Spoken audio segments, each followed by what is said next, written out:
재고자산이란 무엇일까요? 상품을 매매하는 기업의 경우에는 상품이 주요 재고자산이고, 제품을 생산하는 기업의 경우에는 제품, 제공품, 원재료 등으로 재고자산이 구성되어 있습니다. 즉, 기업이 판매를 위해 생산하거나 보유하는 자산을 재고자산이라고 합니다. 만약 판매가 아닌 제품 생산을 위해 보유하는 등 다른 목적에 사용하기 위해 보유하는 자산은 재고자산이 아닌 유형자산이나 무형자산 등으로 분류하게 됩니다. 예를 들면 같은 토지라도 기업이 어떤 목적으로 토지를 보유하느냐에 따라서 장부상 토지의 분류가 달라지게 됩니다.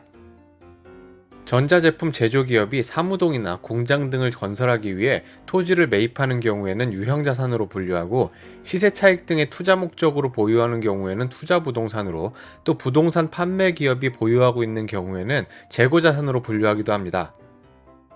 주식이나 채권 등의 경우에도 마찬가지입니다. 제조기업이 주식이나 채권 등을 보유하고 있는 경우에는 단기 매매증권 등의 유가증권으로 분류하지만, 증권회사가 보유하고 있는 경우에는 재고자산으로 분류합니다. 재고자산은 기본적으로 유동자산에 해당합니다. 즉, 재고자산의 정의 자체가 정상적인 영업과정에서 판매를 위해 보유하거나 생산 중인 자산이므로, 보고기간 말로부터 12개월 이내에 판매가 실현되지 않는 경우라도 유동자산으로 분류하게 됩니다. 재고자산은 그 자체로서는 확정할 수 있는 화폐 단위의 수량으로 회수되는 자산이 아니라, 판매되는 경우에 현금과 교환하게 되므로 화폐성 자산으로는 볼 수 없고 비화폐성 자산으로 분류하게 됩니다. 재고자산을 취득했을 때 해당 재고자산을 장부에 얼마로 기표해야 하는지를 결정해야 합니다. 이것을 재고자산 취득원가의 측정 과정이라고 합니다. 재고자산의 취득원가는 매입원가, 전환원가, 그리고 재고자산을 현재의 장소에 현재의 상태로 이르게 하는데 발생한 원가를 포함합니다.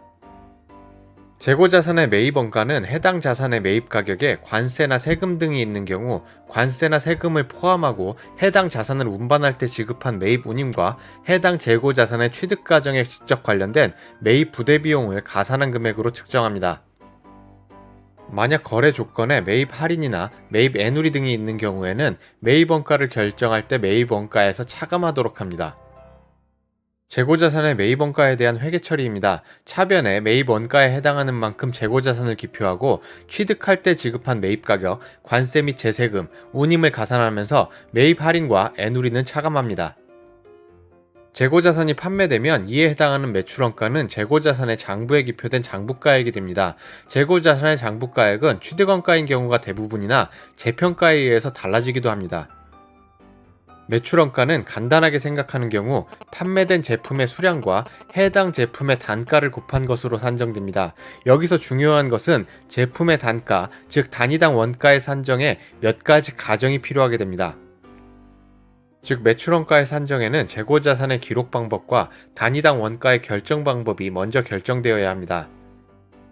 매출원가의 산정 공식입니다. 즉, 기초의 제품의 재고 금액에 보고기간 동안 제조한 제품의 제조원가를 가산하고, 기말에 남아있는 제품의 재고 금액을 차감하는 경우 보고기간 동안의 매출원가가 산출되게 됩니다.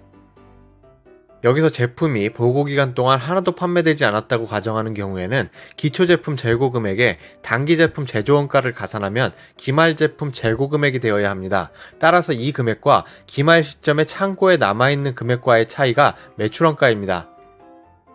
여기서 매출원가를 결정하기 위해서는 기초나 기말 시점에 재고금액을 측정하고 확정해야 합니다.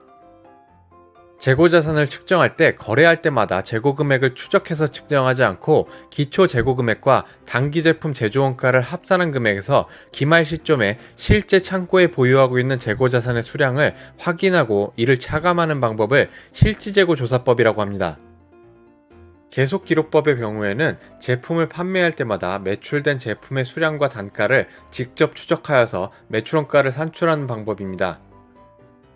오늘의 영상은 여기까지입니다. 이 영상이 좋으셨다면 구독과 좋아요, 알림 신청까지 부탁드립니다. 다음에 더 좋은 영상을 올릴 것을 약속드립니다. 고맙습니다.